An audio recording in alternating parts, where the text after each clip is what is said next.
Գյորջյան Կասկադ 60 ամիս փուլային վճարում բազմաթիվ առավելություններ։ Կարող է ներառել տարբեր ենթակառուցվածքներ։ Ես հենց այլ հարցում կա ինչ-որ հստակություն այս մասով, արդեն հստակ է։ Հստակ է, որ կարող են լինել երկաթուղի, կարող է լինել գազամուղ, նավթամուղ, էլեկտրական հոսանքի գծեր, այդ բոլորը կարող են քննարկվել։ Իսկ որ երրորդ կողմն է ներգրավելու, պարոն Միրզոյան, այս մասով հստակություն կա։ Դեռևս երրորդ կողմ ասելով, ուզում եմ ասեք ինչ նկատի ունեք։ Դե ասում են հայ-ամերիկյան կոնսորցիումը ընդգրկելու է նաև երրորդ կողմ, որը զբաղվելու է այդ աշխատանքներով, որ երրորդ կողմն է։ Հիմա նայեք, երրորդ կողմ ասելով այս կոնտեքստում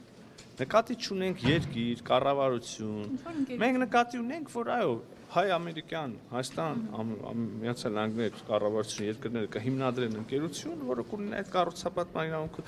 եւ երևի, դա էլ վստահ չի, փաստ չի։ Երևի շինարարությունը կարտապատվիրակվի ինչ-որ շինարարական ընկերության, չգիտեմ, գուցե գնացքի սպասարկումը կլինի նույն ընկերությունը, կլինի այլ ընկերություն, կլինեն տենդերներ, չգիտեմ, այսինքն բնական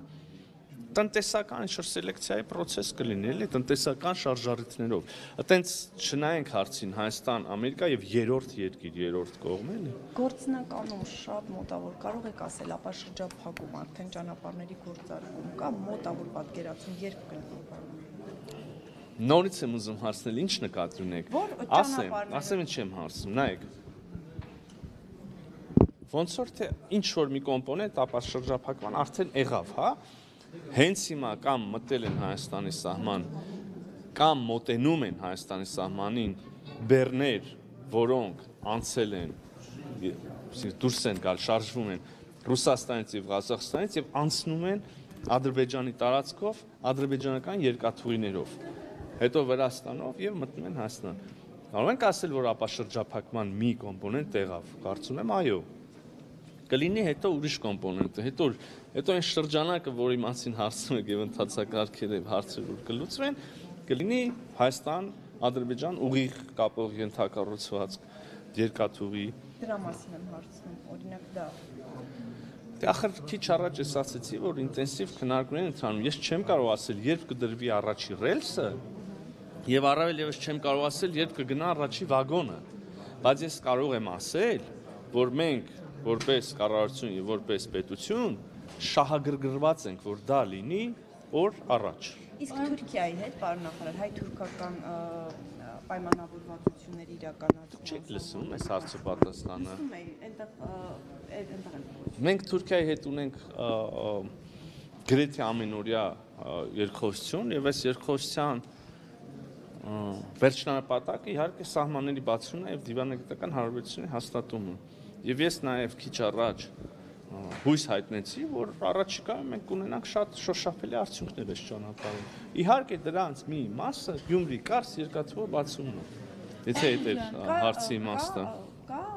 մոտապագայում դրա հնարավորություն, այսինքն ինչ որ մոտ ապագայում դրա հնարավորություն կա։ Ազդակներում է միշտ ասում եք, որ հույս ունենք, որ առաջիկայում այո կլինի, նկատի ունեմ։ Հիմա հարցն է հնարավորություն կա գործնականում։ Ասեմ գործնականում հնարավորություն կա։ Ասում եք ազդակներ ստացել եք, ասում եմ ազդակներ ստանում ենք։ Բայց կարգավորման գործընթացը ինչպես սկսվել է, գրեթե այս նույն ձևակերպումները լսում ենք, ուղղակի գրեթե առանցքային բառ։ Ուրիշ։ Իսկ ասում ենք, որ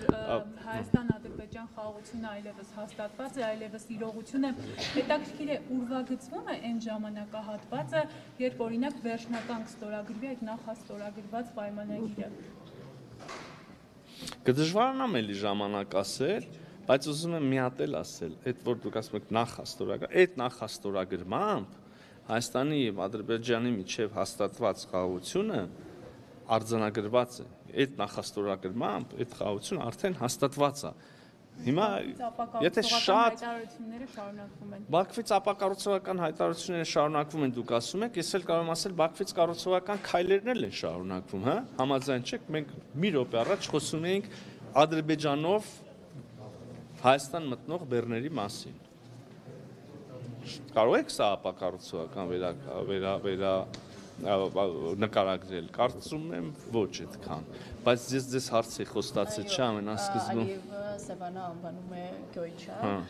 եւ ինչքանով է դա տեղավորվում այդ ձեր ասած խաղաղության օրակարգը։ Չի տեղավորվում եւ մի ճշտմամբ իհարկե չեմ ուզում ոչ մեկի փաստաբանություն անել, բայց ձևակերպումը այդպես է, չէ՞, ցարական քարտեզներում չկա Սևան, կա Գյոկչա։ Չեմ կարծում թե սա կարելի ասել որ այսօրվա Սևան Լևա ասում որ այսօր չկա Սևան, կա Գյոկչա։ Բայց միևնույնն է,